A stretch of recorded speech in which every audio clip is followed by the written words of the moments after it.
Let me guess, you stayed up all night refreshing your browser. You joined raffles, dropped deposits, maybe even paid over retail just to snag some limited edition watch. I've been there too.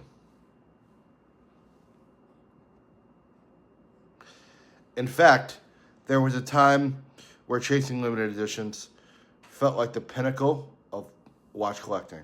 It was a thrill. The hype, the exclusive drops, the exclusive club. Everything was very addicting. But here's the truth. I don't chase limited editions anymore. And today, we're going to talk about why.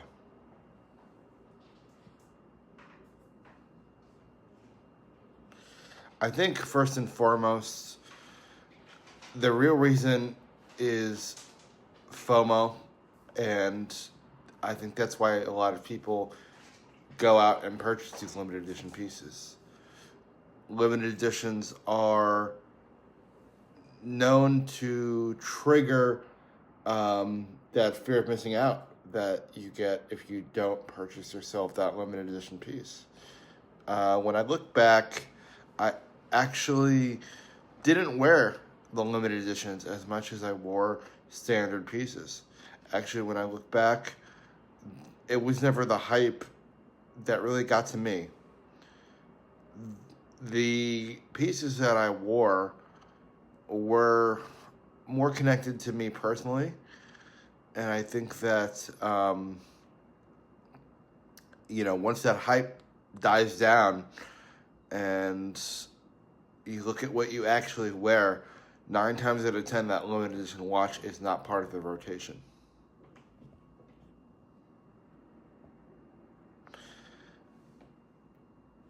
I think that also it's really just about the manufactured scarcity that I don't like. I think that Rolex can do it, and they do it well, and obviously it works for that brand, but that's because, of course, nobody touches the crown. And a lot of times you'll see a lot of people that will manufacture that scarcity and say that, hey, it's limited to a certain number. And let's be honest, how limited is limited to 2,000 pieces? 5,000? I've seen limited editions restocked many times. I've seen them also reissued. That's something that they use to get around having to, quote-unquote, create more pieces. Is you create a limited edition piece and then you reissue it with a slightly different color, or you reissue it. Something that Tag does quite a bit is they come out with these limited editions and then they reissue them some years later.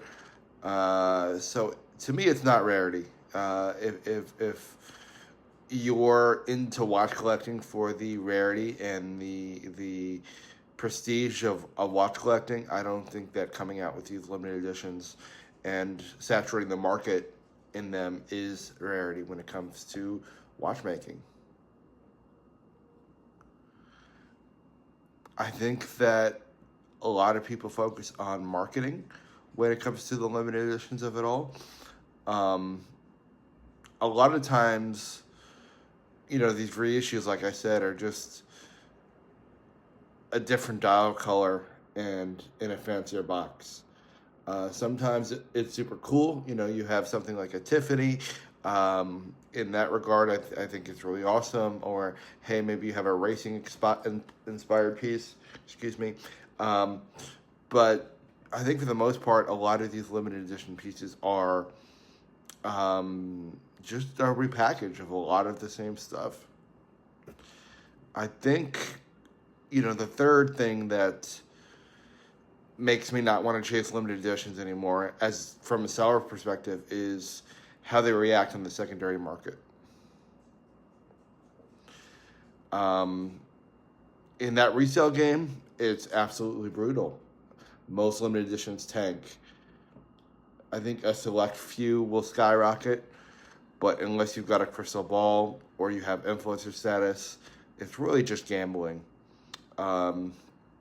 MB&F is, really known for, these really awesome and interesting and intricate dials. And do I think it's cool? Yeah. Do I think they are so-called investments? Absolutely not. And I think a lot of people will buy these limited edition pieces saying, oh, there's only 10 of them, or there's only 100 of them. The thing to keep in mind is, of course, when there's a more limited run of a piece, that also means there's a more limited market to who wants to purchase that piece when there's resale. I mean, if there's only 100 pieces in stock or 100 pieces made, it means that there's only 100 potential clients, or rather, 100 sales of this item that you can make. And a lot of times the buyer for something like this is niche because they are, a true collector, or maybe they're looking for something that is specific, made a limited edition that was made, for a certain event, or it was a limited edition honoring a certain historical figure. And it just makes it much harder to, sell that item when you're looking for that client. So that's something to keep in mind, as not only as a end user, but as a seller. That's something that we keep in mind. And I would like to admit that, selling these limited editions is an easy process, but it's really not.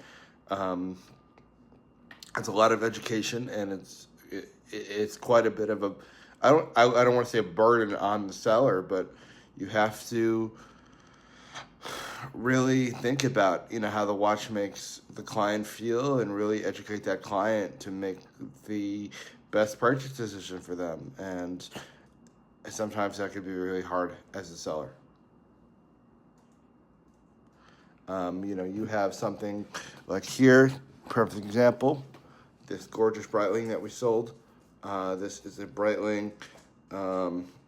It's limited to 500 pieces, and totally awesome piece, really unique. And I really love the blue and the black. However, the Roman numerals can be a little bit jarring for a lot of people. I think that it's a very busy dial, and it's a piece that, quite frankly, we did hold on to for quite some time until we got ourselves a buyer who did pay, the appropriate price for the item, and we thank that buyer. We're going to be shipping it out later today.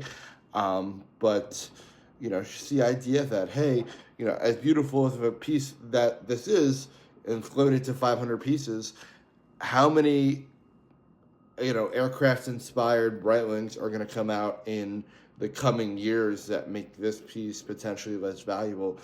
My guess is quite a bit. It doesn't mean it's not a beautiful piece. Doesn't mean I can't wear it for what it is. But to buy it thinking that, hey, this is a limited edition Breitling, only 500 were made, and it's going to go up in value, I think that is, something that, we have to keep in mind. I think that a lot of times you have this, this fatigue that you get when you wear these watches over and over again. And, I personally think that a lot of these pieces are, while they're interesting, I do believe that, when it comes to a daily rotation, it's important to have, more simplistic piece or more common piece. I think wearing a watch, at the end of the day, should make you feel something. If I get tired of rotating pieces, I want to be able to go back to, something that is standard, something that's trusty, like a Submariner or an Omega Speedmaster. And sometimes when you're rotating in these limited edition pieces on a regular basis, they feel more like trophies than like things that you can wear. And of course, you're going to damage them, scratch them up, as you would if you wear a watch every day. And that only further hurts the value of the piece. And, I think a lot of times it's like, when people were collecting those shoes, and, to my knowledge, of course, there are still some pretty large shoe collectors out there in the world, and you wait around all day, or you wait for several hours at night for this limited edition drop of the shoe. You get the shoe in, and then you never wear it, and you put it in a shoebox. And yeah, I mean, I think that that might be cool if you're looking for a great piece, a piece that you can put away for many, many years, maybe a piece for posterity. But in general, I think that it can be tough because here you are spending, tens, $5, $10, $15, $20,000 on a piece that you're less likely to wear because you see it as more of a trophy than a watch that you can wear. So I think that once I stopped chasing what everyone else said I should want and really started curating the pieces that reflect me, and truthfully, there are some limited editions in that collection, as we, spoke about the Panerai 911 early last week. I think that, basing a collection almost entirely on these limited edition pieces, especially for brands like Panerai, for Hublot, for Breitling that come out with limited editions a little bit more frequently than other brands, I think that can be a mistake in the long run.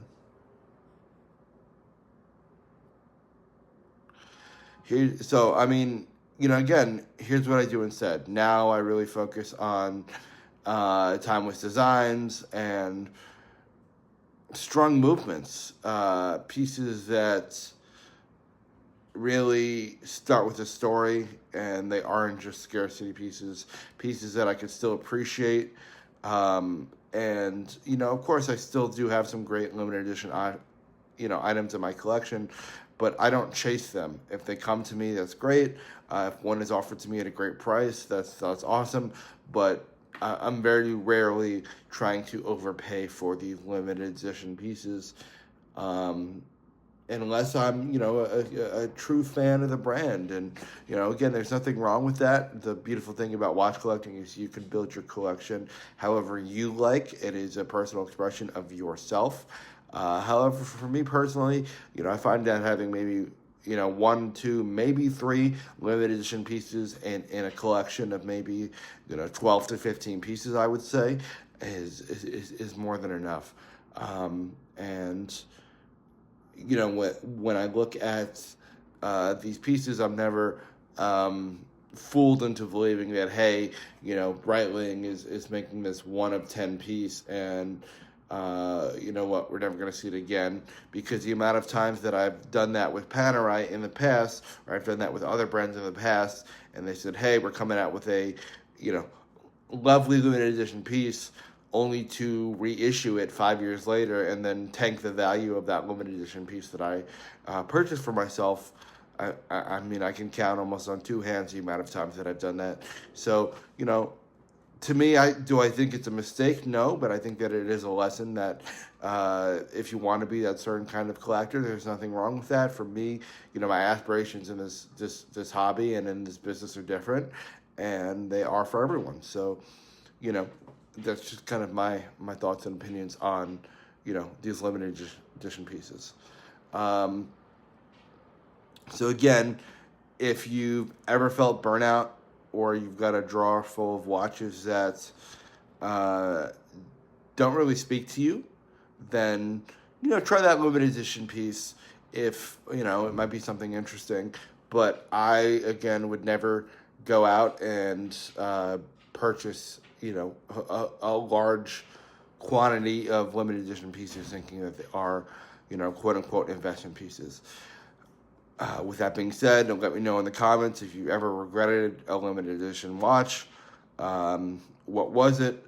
And if you are a pretty avid collector of limited edition pieces, what's a beautiful limited edition piece that you enjoy?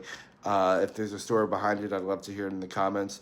Like, subscribe, and follow us for more watch news. We really appreciate all the time and effort in the comments that you guys have been putting down in our in our channel in the last couple of weeks. We're slowly but surely growing. So as always, we appreciate you, and check out Taylor Timepieces for more watch related news. Thanks. Bye-bye.